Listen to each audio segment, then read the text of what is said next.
Picture this. It's April 1945. Nazi Germany is collapsing, but they're not going down without a fight. A lone American tank, a Sherman called Fury, sits surrounded by the corpses of hundreds of German soldiers. Inside, 5 men who've become brothers through blood and fire are about to make the most impossible stand of World War II. They're outnumbered 300 to 1, and they're not running. But before we get to that moment, we need to understand how a baby-faced kid who'd never even seen a dead body became part of the most hardened tank crew on the Western Front. This is their story. This is Fury. The movie wastes no time throwing us into hell. We're in the muddy, corpse-littered countryside of Nazi Germany, and the war's been going on so long that even the land looks tired of it. Through the morning fog, a solitary figure emerges on horseback. A German SS officer, pristine in his uniform, almost peaceful. Then you see him. Staff Sergeant Don War Daddy Collier, played by Brad Pitt, covered head to toe in blood and grime, hiding in the wreckage. Without hesitation, without mercy, he pulls the officer off his horse and drives a knife straight into his eye socket. It's brutal, it's personal, and it sets the tone for everything that follows. This isn't your grandfather's sanitized war movie. War Daddy commandeers the horse and rides back to his tank crew. The Sherman tank Fury is there, scarred and dented from countless battles, but still running. His crew emerges. Boyd Bible Swan, the deeply religious gunner who quotes scripture while firing explosive rounds. Grady Coon-ass Travis, the crude loader from Louisiana who never met a joke too dark. And Trini Gordo Garcia, the driver who keeps them moving when everything's falling apart. But there's a problem. Their assistant driver, Red, didn't make it out of the last battle. His replacement is already waiting. A fresh-faced kid named Norman Ellison, played by Dane DeHaan. And when I say fresh-faced, I mean this kid was trained as a typist. He's never fired a gun, never seen combat. He's been in the Army for 8 weeks. The crew takes one look at Norman, and you can see it in their eyes. This kid's going to get them killed. War Daddy is even less impressed. While Norman stands there trying not to vomit at the smell of death everywhere, War Daddy orders him to clean out the tank. Norman climbs inside and immediately understands why the crew hates him. The interior is splattered with blood, gore, and what's left of Red. There are pieces of the previous assistant driver literally stuck to the equipment. Norman, predictably, loses his breakfast. But War Daddy doesn't care about his feelings. That's what a man looks like inside, he tells him coldly. This moment isn't just about hazing the new guy. War Daddy's forcing Norman to confront the reality he's stepped into. There's no room for innocence here. You either adapt or you die. The tank platoon moves out, 4 Shermans in total, with Fury in the lead. They're heading deeper into Germany, where pockets of Nazi resistance are still fighting with fanatical determination. The other tank commanders are introduced. Lieutenant Parker, the by-the-book officer who's trying to keep some semblance of military order in the chaos, Sergeant Binkowski in Murder, Inc., and Sergeant Davis in Lucy Sue. As they roll through the countryside, Norman's getting his crash course in tank warfare. Gordo explains the bitter reality. Their Sherman tanks are outmatched by German Panzers and Tigers. A Sherman can't penetrate the front armor of a Tiger. The Tiger can blow them apart from a mile away. The American strategy? Overwhelm them with numbers. It takes 5 Shermans to take out 1 Tiger. And we're usually the 5th tank, Gordo adds with dark humor. The landscape they're moving through is apocalyptic. Burned out vehicles, dead soldiers from both sides, and German civilians hanging from lampposts, executed by their own people for defeatism or refusing to fight. This isn't liberation territory anymore. This is the death throes of an empire, and it's ugly. They come across a destroyed American column, bodies everywhere. War Daddy orders the tanks to spread out and search for survivors, but Norman's distracted, staring at the carnage. Then it happens. A German soldier, hiding in the wreckage, makes a run for it.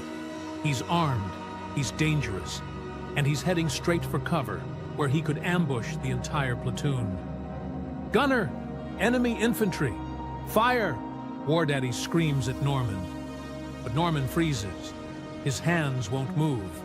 The German disappears into the tree line. Moments later, the consequences arrive. A Panzerfaust rocket screams out of the woods and destroys Lucy Sue, killing Sergeant Davis and his entire crew in a fireball. The weight of those deaths falls squarely on Norman's shoulders, and War Daddy makes sure he knows it. But there's no time for guilt. They still have a mission. The platoon reaches a crucial crossroads that needs to be held. As they're securing the position, they spot a German anti-tank gun being positioned in the distance. War Daddy orders his crew to engage, but again, Norman hesitates. This time, War Daddy's had enough. In one of the most disturbing scenes in the film, War Daddy physically drags Norman out of the tank, forces a pistol into his hand, and marches him toward a captured German soldier. A kid who looks even younger than Norman, terrified and begging for his life. "Shoot him," War Daddy commands. Norman refuses. He's shaking, crying, pleading with War Daddy to stop. But War Daddy gets behind him, forces Norman, hand up, and together they pull the trigger. The German boy drops, a bullet in his back. It's one of the most uncomfortable moments in any war film because you're watching a man's innocence being violently murdered. Norman vomits. He sobs. But he's also crossed a line he can never uncross. And War Daddy? He just lights a cigarette and walks away. "That's war," is all he says. The platoon moves to liberate a nearby German town. As they roll in, there's this eerie silence. No resistance, no soldiers. But as they push deeper, they start finding bodies. American POWs, tortured and executed by the SS. Some are hanging from windows. Others are burned beyond recognition. The crew's rage is palpable. Bible, usually the voice of restraint, looks ready to kill anything that moves. When German civilians start emerging from their homes with white flags, nobody's feeling particularly merciful. These people stood by while atrocities happened, maybe participated. Nobody knows, and frankly, nobody cares at this moment. War Daddy and Norman end up clearing buildings together. They find a locked door, kick it in, and discover two German women, Irma and her younger cousin Emma, hiding in an apartment. The women are terrified, expecting to be raped and killed. But War Daddy surprises everyone. In this apartment, away from the war for just a moment, something remarkable happens. War Daddy becomes human. He's gentle with the women. He trades cigarettes and chocolate for eggs. He even insists Norman clean up and shave before they sit down to eat. There's this incredibly tender scene where Norman and Emma, who's about his age, play a simple song on the piano together. For maybe 5 minutes, nobody's a soldier. Nobody's the enemy. They're just young people trying to remember what it felt like to be alive before the war swallowed everything. Norman and Emma disappear into the bedroom while War Daddy and Irma share a moment of understanding in the kitchen. Two people who've seen too much, but are trying to hold on to whatever scraps of decency remain. Then reality comes crashing back. The rest of the crew shows up, drunk and angry, ready to cause problems. They're making crude comments, pushing boundaries, and the tension's about to explode. But War Daddy shuts it down with a quiet authority that reminds everyone exactly who's in charge. They sit down to eat together, this bizarre, uncomfortable dinner where everyone's pretending things are normal, while artillery rumbles in the distance. It's surreal and sad because you know it can't last. And it doesn't. German artillery strikes begin pounding the town. Emma is killed instantly by shrapnel, dying in Norman's arms. The brief moment of peace is shattered, and they're all back to being soldiers in hell. The platoon's ordered to move out and support an infantry advance. They're rolling through a narrow dirt road surrounded by thick forest when War Daddy spots something that makes his blood run cold. Tank tracks. Big ones. "Tiger," he whispers.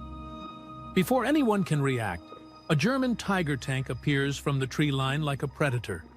It's massive, heavily armored, and its 88mm gun is already rotating toward them. The first shot obliterates the lead Sherman, Murder Inc., in a single hit. The crew doesn't even have time to scream. Chaos erupts. The remaining 3 Shermans scatter, trying to flank the Tiger, trying to get a shot at its weaker rear armor. But the Tiger's commander knows what he's doing. He keeps his front facing the Americans, swatting away shells that bounce harmlessly off his thick armor. Lieutenant Parker makes a desperate charge, trying to distract the Tiger. It works, but it costs him. His tank takes a hit that cripples it. Fury uses the opening to maneuver behind the Tiger. Norman, now in position, fires their 76mm gun. Once, twice. The third shot punches through the Tiger's rear armor, and the German tank explodes from the inside out. They've won, but at a terrible cost. 2 tanks destroyed, good men dead, and they're still not at their objective. What's left of the platoon links up with the infantry unit they were supposed to support. The situation is grim. The Germans are dug in at a crossroads ahead, and American reinforcements won't arrive until morning. The crossroads has to be held, or an entire battalion of American soldiers will be cut off and slaughtered. The problem? There's only about 60 American infantrymen left, most of them inexperienced, and intelligence reports that 300 Waffen-SS soldiers, Hitler's elite fanatics, are heading straight for this position. Lieutenant Parker orders the remaining 2 tanks to hold the crossroads until reinforcements arrive. It's a suicide mission, and everyone knows it. But orders are orders. Then fate intervenes. As they're moving into position, Fury hits a landmine. The tank lurches, the engine screams, and they grind to a halt. Gordo, their driver and mechanic, climbs out to assess the damage. His face says everything. We're not moving. The tracks are destroyed. They're stuck, dead in the water. And the SS are coming. Lieutenant Parker orders War Daddy to abandon Fury and fall back with the infantry to a more defensible position. It's the smart play, the logical play. But War Daddy looks at his crew, looks at this tank they've kept alive through countless battles, and makes a different choice. We're staying. The crew thinks he's lost his mind. Norman practically begs him to reconsider. They could live if they run. But War Daddy's logic is brutal and simple. If we pull back, those SS bastards will roll right through this crossroads and kill 300 American boys. We're the only thing that can slow them down. He gives the crew a choice. Leave if you want. No judgment. But I'm staying. One by one, they choose to stay. Bible stays because he believes it's God's will. Gordo stays because they're family. Kunas stays with a crude joke that barely masks his fear. And Norman, the kid who couldn't pull a trigger a few days ago, stays because he's finally become one of them. They have maybe an hour before the SS arrives. They use every second. The tank becomes a fortress. They position Fury at an angle that gives them maximum field of fire down the road. They pull the dead German soldiers off the nearby wreckage and dress in their uniforms to confuse the enemy in the dark. They collect every grenade, every bullet, every weapon they can find. They booby-trap the approaches with explosives. Inside the tank, there's this moment where they all just talk. They share cigarettes. Bible leads them in a prayer. Kunas tells a dirty joke that makes everyone laugh, despite the circumstances. They're not trying to be heroes. They're just trying to be together when the end comes. Norman asks War Daddy about the scars on his back, horrible burn marks that cover his entire body. War Daddy finally opens up. He was burned alive in North Africa in '42. His entire crew died. He should have died, but he didn't. And he's been living on borrowed time ever since, trying to make those deaths mean something. Ideals are peaceful, he tells Norman. History is violent. Then, through the darkness and fog, they hear it. The sound of hundreds of boots marching in perfect formation.